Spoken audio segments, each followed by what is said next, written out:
kuwani waa qabiilka Kurawai oo ku gaadonsan gudaha jasiiradda fog ee Papua oo ah jasiirad ku taala cirifka bariga Indonesia. jasiiradda Papua ayaa la dhaqamo iyo qowmiyado kala gedisan oo cajiib ah sida qabiilka Asmat, Dani, Kurawai, Kombi, Wana, Nome iyo Liloma iyo kuwa badan oo kale aynu soo qaadan doono. qabiilka si ugu caansan ee doonayna maanta inaan diiradda si weyn u saarno ayaa qabiilka Kurawai oo la dhaqamo iyo arrimo cajiib ah oo qariib aan hore loo arag. arrinka si dhigayna ku cusub ayaa ah inay cunaan hilibka dadka sidoo kalena ay lafaha waaweyaashoodu isticmaalaan dagaalka iyo hub ahaan taasoo ah dhaqan soo jireena ka awow. qabiilka Kurawai waxa markii horeysay la kulmay adeegyaal Masiixiyiin 1970kii waxaana ku nool yihiin dhulka fog ee Papua waana qowmiyad gaadhaysa tir ahaan 3,000 oo qof kuwaas oo ilaa hadda loogu yeedho isolated tribe ama qabiilkii gaadonsanaa ee ku gaadonsanaa gudaha fog ee Papua.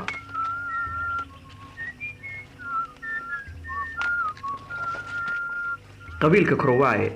ee jasiiradda Papua waxay leeyihiin caadooyin, luqad, dhaqamo si buuxda uga duwan qabaylada kale ee caanka ah ee jasiiradda Papua sida Dani, Asmat iyo kuwa kale oo aad u waaweyn. shayga aan isdhela rogin ay kaga gedisan yihiin dhammaan qabiilada kale ee ereyadan ku nool waa kudka oo ah dhun ama beeb ka qoran geeska looda ama dhirta qaar oo ragga loo galiyo cawradiisa khaasatan xubinta taranka ee ragga taasoo ay bilic iyo quruxba u arkaan inay ka lulato nin kasta oo ka mid ah qabiilka Kurawai. halka taa beddelkeeda ay isticmaalaan qabiilada Asmat oo ay aad isugu dhaqanag yihiin qabiilkan Kurawai ee jasiiradda Papua caleemo balbalaaran oo sidii haafkii ay ku xidhaan xagga dambe ee qaarka dambe taasoo bilic iyo quruxba ugu filan. intaasoo kaliya maaha qabiilka Kurawai ee Papua waxyaalaha ay dhaqanka u leeyihiin ama caanka ku yihiin ee waxay guryahooda ka dhistaan geedaha aadka u dhaadheer ee sare dherer ahaana gaadhaya qiyaastii 50 mitir inta uu ka sarreeyay heerka dhulka.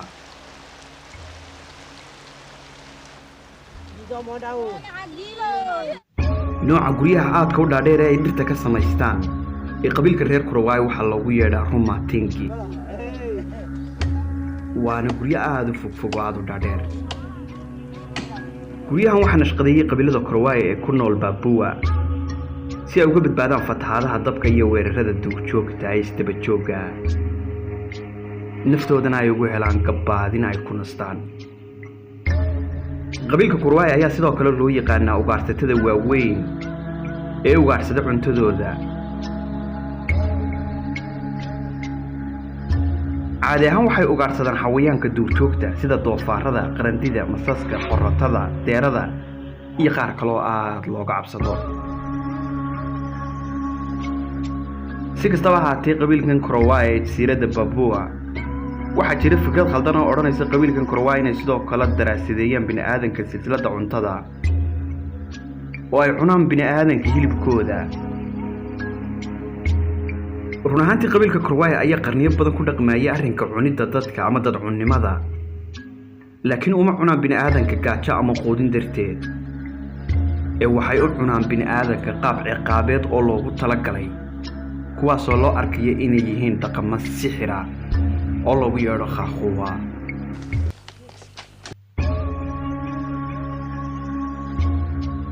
dad cunista qabiilka Kurawai waa qayb ka mid ah nidaamka garsoorka ama xeer ciqaabeedka u degsan qabiilkan waxaana u isticmaalaan qofka lagu soo qabtay isaga oo maleegaya sixir ama fal waxay u yaqaanaan oo loo yaqaano Khahuwa inuu yahay murtad ka baxay diintoodana waa dhaqankooda wixii ka baxaana waa xalaal in la cuno. sida duurjoogta oo kale ayaana cid kasta isugu habar wacanayaan oo ay cunayaan qofka waxaana badanaa la wadaaga dhammaan xubnaha tuulada ee qabiilkooda. si kastaba ha ahaatee ilmaha ka awow dhaqanka iyo caadooyinka qabiilkan u yaala Kurawai waa mid aad u furfuran oo open ah oo cid kasta ay fahmi karto aan daahnayn waana mid aad u cajiib oo qariib ah. dhaqanka dad cunidda qabiilka Kurawai ayaa si tartiib ah u sii yaraanaya maadaama uu noqday xeer cid kasta ka jiraysa nafteeda oo dil ah kaas oo qofka nolosha lagu bislaysanayo oo nolosha lagu cunayo dhammaanna ay wadaagayaan qabaa'ilka ku nool degmadaasi. Kacdoonka iyo kala duwanaanshaha dhaqankooda awgeed aqoon-yahano badan ayaa u yimid jasiiradda Papua si ay gacanta ugu dhigaan oo daraasiyaan kiiskoodii ugu horreeyay oo ay wax kaga ogaanayaan jasiiraddan iyo qabiilka Korowai intaba. waxaana ahayd markii ugu horreysay 1979kii kolkaasoo aqoon-yahano ka socda waddanka Netherlands iyo cilmi baarayaal badan ay soo booqdeen. dabeedna waxay u dhiseen deegaan khaas oo la yidhaahdo Yaranuma. tan iyo markaas qabiilka Korowai Papua waxay u furmay adduunka oo dhan. ilmaha kooxaha ka socda Human Planet documentary iyo BBC-duba ay duubeen, kuwaasoo si isdaba joog ah u soo booqanayay intii u dhaxaysay 2000 ilaa 2005. mid ka mid ah aqoon-yahanada xarunta caanka ee Reed College oo ka shaqeeya arrimaha cilmiga nafsiga ayaa xataa la noolaa 16 bilood si uu u bartay gebi ahaanba qabiilka Korowai dhaqankooda iyo caadooyinkooda. wuxuuse sheegay inay yihiin dad aad u madax adag oo sharaf u arka qaabkan ay ku sugan yihiin, waxaana keymaha jasiiradda Papua oo loogu yeedho Mabi Regency ku nool yihiin wax ka badan 3 qarni.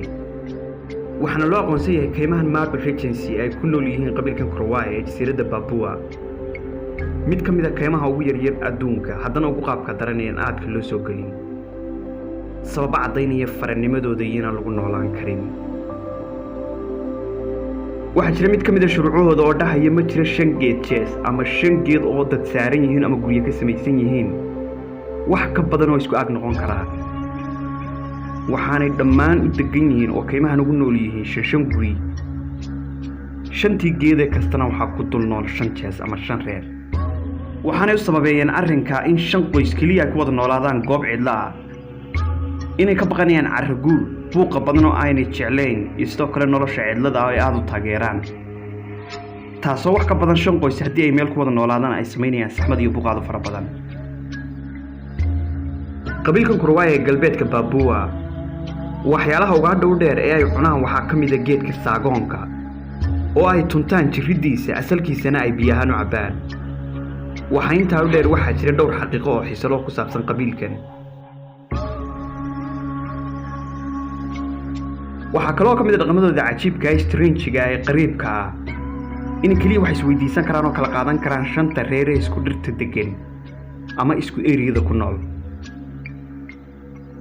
wixii intaa dheerna waxaa loo arkaa baryo iyo waxyaalo xaaraan oo xadgudub ah. haddii gabadh ka socoto qoyska ama beesha labaad ama 5 qoys ee labaad ay timaado eriyadan oo ay wax weydiisto reeraha kale, waxaa loo arkayaa fadeexad iyo ceeb ay soo weysay, waxaanay maraysaa xeer ciqaabeed aad u dhib badan. intaasoo keliya maaha, xataa waxaa masiibooyinka iyo dagaalada iska jiri karo iska caawin kara, oo haddii lasoo weeraro waxa iska wada dhicin karo oo isku garab ah 5 jees ee degan dhirta isku eriyada ama area 1 ama area 2. wax kasta hadday dhacaanna weligood kuguma soo biirayaan oo waxba kaama celinayaan 5 qoyska kale ee eriyada kale, lagamana yaabo inay kugu soo taageeraan waxa dhibka ku haysta. waxaa jira wax kaloo ay aaminsan yihiin qabiilkan gaadoonsan ee jasiiradda Papua oo ah inay jiraan duufaan ama shayaadiin samada ka yimaada ama jinniyo cirka ka soo dhaca oo marmarka qaar soo mara. waxaanay ka galaan gaadh oo mar walba qaar baa ilaaliya, habeenkiina si wada jira uma seexdaan. 3 qof markay seexataba 3 qof ayaa soo jeedaya oo gaadhka ku jiraya. habeenkaasoo dhanna saasay gaadh isaga haynayaan, khaasatan bilaha qaar ayaanay aaminsan yihiin inay saas u dhacdo oo jinniyada iyo ruuxaantu samada ka soo degaan. waxaa jira dhir khaas oo ay ka samaysteen guryaha si ay u dhistaan, waxaana ugu caansan geedka aadka u adag ee banyan oo ah geed ay aalaaba ka samaystaan tiirka dhexe ama geedka guriga ugu adag ee laga sameeyo oo noqon karo udub dhexaadka guriga. waxaana keliya laga qori karaa geedka banyan oo malaha u dhigma geedkeena lebiga ama sidoo kale geedka quraca loo yaqaan aanu leenahay ama dhamasta aan idhaahdee. waxaanay sidoo kale sharaxaad uga dhigaan oo ku qurxiyeen guriga sidoo kale caleemaha geedka sago saqafka sare ee geedka, waxaana u adeegsadaan xarko isu haya oo ay ula baxeen ratan, macna ahaanna u taagan birlab, sababo la xidhiidhay inay aad u adag yihiin. waxa keliya lagu gaari karaa gurigan 50 mitir jaranjaro aad u dheer, taasoo iyadana laga sameeyay geedkii aan hore usoo sheegnay ee banyan oo ahaa geed aad u adag. qabiilkan Korowai ee galbeedka fog ee Papua waxay rumaysan yihiin oo horena u rumaysnaayeen xurmada xadeegeen inay keliya adduunka yimaadeen iyagoo qura dadka kale adduunka ku noolna ay yihiin farac iyaga ka lumay ama dad iyaga ka halaabay oo dhaqankoodii beeniyey isla markaana maryo iyo waxyaalo aan loo baahnayn oo yaala macnay xidhay wixii iyaga ka soo hadhana waxay aaminsan yihiin inay yihiin farac iyaga ka lumay ama ka fallaagoobay kuwaasoo ku xadgudbay diintooda iyo dhaqankooda oo aan marnaba bannaanan in qabiilka laga baxo waxa kaloo ay jaahil ka yihiin daawooyinka casriga ah tani waxay ka dhigaysaa heerka dhimashadooda inuu aad u sarreeyo sababo la xidhiidha caafimaad darrada ka jirta oo ay aad u isticmaalaan dawana u isticmaalaan geedka uunsiga iyo luubaanka iyo waxyaalaha ay shitaan oo dhir ahaan ay u shitaan waxay la kulmeen qabiilkani marar badan cudurro yaryareeyey oo ka soo reebay firir yar kana dilay dadka ugu badan waxaana ka mid ah cudurrada ay u leedeen duumada qaaxada maroodiga dhiigga yarida iyo waxyaalo la mid ah qabiilkan Kurwaaye haddii qof ka dhintay isagoo geed ka soo dhacay ama la dilay markaas sababta dhimashadiisa way aqbali karaan nasiib darrase ma yaqaanaan cudurrada jeermiska iyo mikrobiska sidaa darteed marka uu qof dhinto si qarsoodi ah ama si bilaa sabab oo aanu nabar ka muuqanaynin waxay aaminsan yihiin inuu dilay jinni